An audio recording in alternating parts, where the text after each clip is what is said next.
Hello सबैजनालाई good afternoon अनि स्वागत छ मेरो छोटो भिडियोमा सबैजनालाई। अनि आज चाहिँ म दिउँसोको खाजा बनाइरहेको छु। खाजामा चाहिँ पानी रोटी बनाइरहेको छु साथीहरू। कस्तो हुँदो रहेछ हैन, पानी रोटी भन्छ।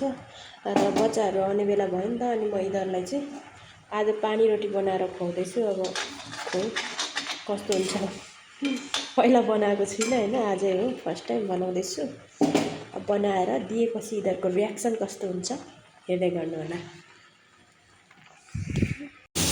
अहिले चाहिँ म यहाँनिर टमाटर र आलु र बेसार हालेर चाहिँ पकाइराखेको छु।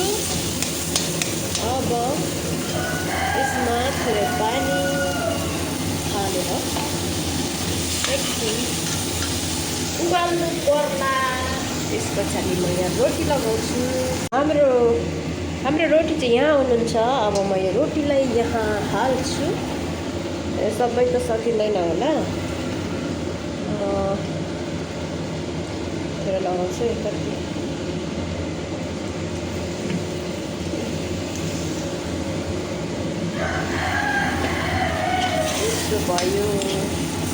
यस्तो भयो। अब खाँदा कस्तो हुन्छ हेरौँ है त।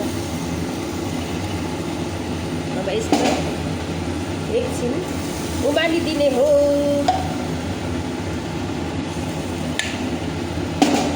लु दुईजना आइपुगे।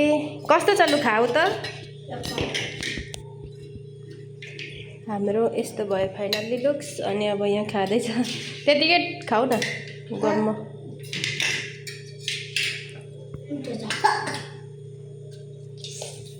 कस्तो भयो बेबी?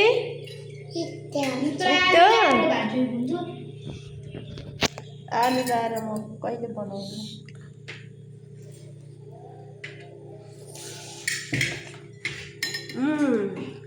मिठो हुँदो रहेछ हौ, जम्मी लाग्यो।